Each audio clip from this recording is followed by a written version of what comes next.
Olá, tudo bem? Sejam bem-vindos então para mais um dos nossos módulos deste curso a respeito de avaliação e prescrição cardiorrespiratória. Nós vamos entrar agora num assunto super interessante, que são os testes de pista. Nós vamos entrar nessa aula 6 falando a respeito dos testes indiretos de pista. Falaremos sobre o teste de degrau, o teste de caminhada, corrida intermitente. Você vai ficar sabendo de vários detalhes legais a respeito de como aplicar e também de como utilizar os dados no seu dia a dia para melhorar a condição dos seus alunos e dos seus atletas. Você vai descobrir também que esses testes, eles não fazem a análise do VO2 máximo, mas sim da condição fisiológica do seu aluno no momento que ele está sendo aplicado. Algo que vai servir bastante no comparativo após você aplicar os treinamentos nesses sujeitos. Então vem comigo para aprender um pouquinho mais sobre testes indiretos de pista. Começarei falando sobre essa tabela aqui. Vamos dar uma olhada. Você está vendo ali que nós temos uma coluna de população, uma coluna de volume de oxigênio.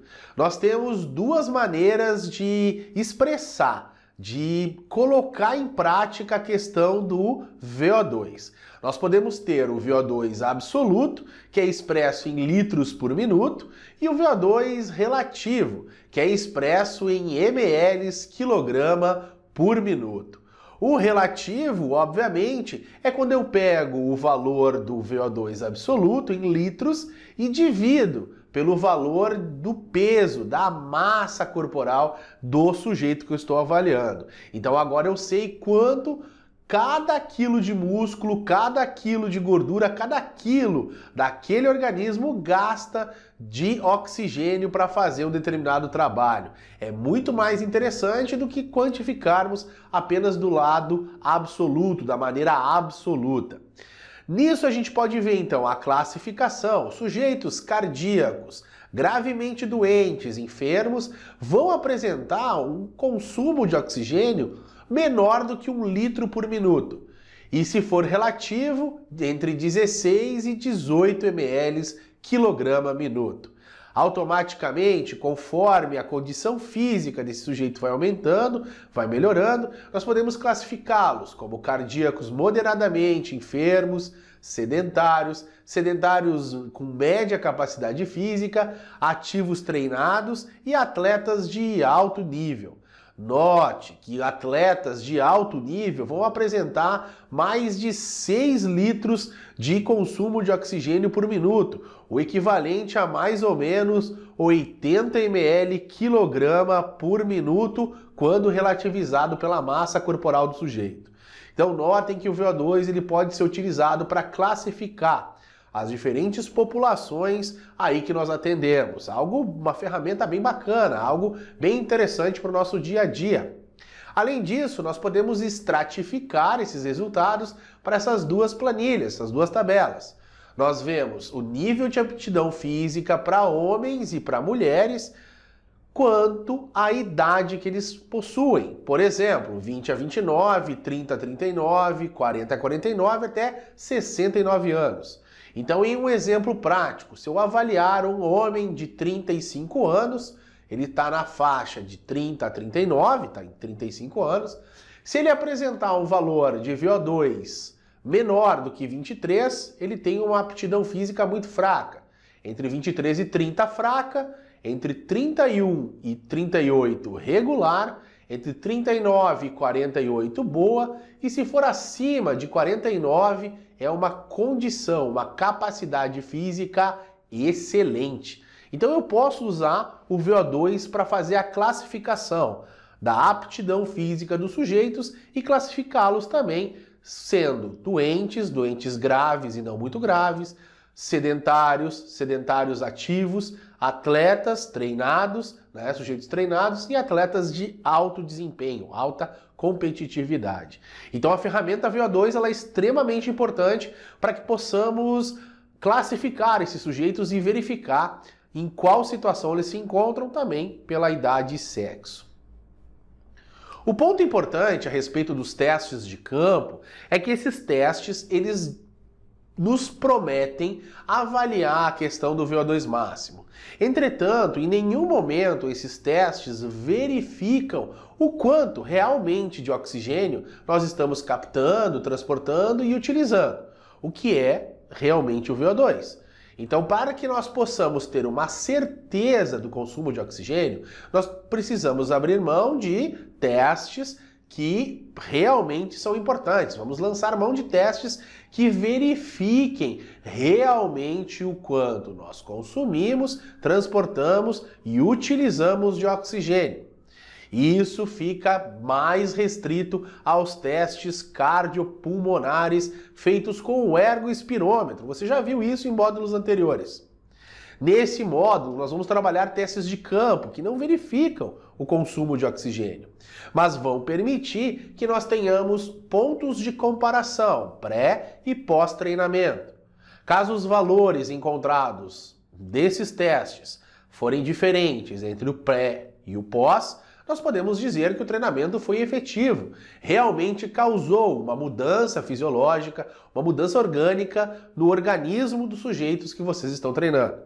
Então sim, eles podem ser utilizados para verificar a evolução do sujeito, mas eles não podem ser utilizados para quantificar o VO2, o consumo de oxigênio, e muito menos classificar os sujeitos com esses resultados nas tabelas que eu mostrei para vocês.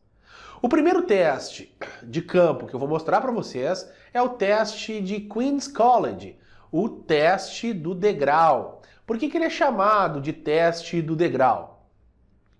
Esse teste ele foi inventado na Faculdade da Rainha, na Universidade da Rainha, e os pesquisadores utilizaram a altura da arquibancada para realizar esse teste. A arquibancada, então, possuía 41,3 centímetros de altura, e é por isso que nós utilizamos um banco de 41,3 centímetros para realizar esse teste.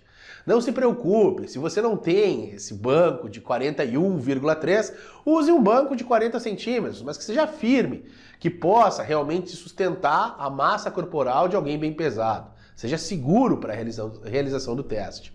Como nós não estamos preocupados com o consumo de oxigênio, mesmo utilizando um banco de 40 centímetros, isso vai nos permitir fazer um reteste protocolado e comparar o resultado do primeiro teste com o segundo teste, sem problema algum.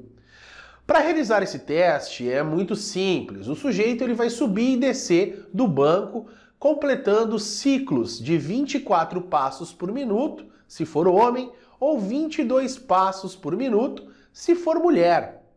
Para isso, nós vamos usar um outro equipamento, uma outra ferramenta, algo conhecido como metrônomo. Se você toca algum instrumento musical, você sabe do que eu estou falando. O metrônomo ele serve para manter o ritmo das batidas musicais. Para nós aqui vai servir para a mesma coisa, manter o ritmo das passadas. 24 passos completos, se for homem, 22 passos completos, se for mulher. No metrônomo, então, nós vamos solicitar que o equipamento emita sons, uma quantidade de som por minuto. No caso de homens, nós vamos pedir para ele emitir 96 bips por minuto, o que vai permitir fazer os 24 ciclos. Se for mulher, nós vamos pedir para ele emitir 88 sons, o que vai permitir que elas façam 22 passos completos por minuto. A duração do teste é de 3 minutos, ou seja, o sujeito vai subir e descer nesse ritmo pré-determinado, 24 passos para homens e 22 para mulheres, durante 3 minutos. Você vai verificar ao final desses 3 minutos a frequência cardíaca final do teste. E isso será utilizado em uma dessas duas equações que estão sendo mostradas para você. Se for do sexo masculino, você vai usar VO2 máximo igual a 111,33 menos a relação entre 0,42 multiplicada pela frequência cardíaca final. E isso vai nos dar o VO2, não é o VO2, mas vai nos dar a capacidade orgânica do sujeito para homens. Se for mulher, você vai usar VO2 máximo igual a 65,81 menos a relação, a equação 0,1847 multiplicado pela frequência cardíaca de final de teste. Pois bem, agora nós temos o resultado desse teste padrão com uma intensidade padronizada de 3 minutos com um ritmo padronizado, 24 ou 22 passos, e nós vamos treinar o nosso atleta, o nosso sujeito. Se o nosso treinamento foi eficiente, depois de 30 dias, esse sujeito refaz o teste de Queen's College, teoricamente, o valor de frequência cardíaca final, agora no segundo teste, será menor. E se o teste proporcionou um estresse menor ao organismo desse sujeito no segundo momento, após o seu treinamento, é sinal que o treinamento foi capaz de melhorar a capacidade orgânica do seu aluno e do seu atleta. Viu como é fácil? Se você fizer um teste antes e um teste após a aplicação de um período de treinamento, você vai conseguir quantificar o quanto foi essa melhora graças ao seu treinamento. Algo simples e extremamente aplicável no dia a dia. Eu vou mostrar para vocês agora um exemplo. Vou pegar um sujeito com 35 anos, 87 quilos, 1,80 m, de estatura, frequência de repouso de 87 batimentos e uma frequência final do teste de Queen's College de 187. Nessa equação eu vou substituir então apenas o FC, a frequência cardíaca final. Vou substituir por 187. O resultado dessa nossa equação para esse teste específico foi de um VO2 de 32,7 ml/kg/minuto. Não se atentem a isso, a 32,7 de VO2, mas sim ao número 32,7. Se depois de 30 dias, 60 dias, o sujeito repetir o teste, o valor encontrado com essa equação deve ser maior do que o feito hoje. Isso significa que ele melhorou a sua condição fisiológica, a sua condição de resistência, a sua capacidade cardiorrespiratória está maior. Nós não sabemos o quanto maior, o quanto mexeu no VO2, porque nós em nenhum momento medimos, quantificamos o consumo, o transporte e nem a utilização desse oxigênio no organismo do sujeito. Entendido isso? Então fica a dica aí para o teste de Queen's College. Isso é muito importante, nós temos que entender de não usar esse valor encontrado nos testes de pista nas tabelas que nós estamos utilizando, ó, mostrando para vocês. Se eu pegar o valor encontrado no Queen's College, o que não é uma verdade, porque em nenhum momento eu analisei gases, analisei o consumo de oxigênio, eu vou entender que a condição física dele é regular. Mas isso pode ser uma verdade, uma mentira para mais ou uma mentira para menos. Para que eu tenha certeza e possa utilizar essas tabelas, eu preciso fazer um teste de consumo de oxigênio. Entendido isso? Ótimo! Chegamos na nossa 7ª aula. Testes de pista para análise e prescrição cardiorrespiratória. Te vejo no próximo vídeo, onde a gente vai conversar sobre outros testes para você. Até daqui a pouquinho.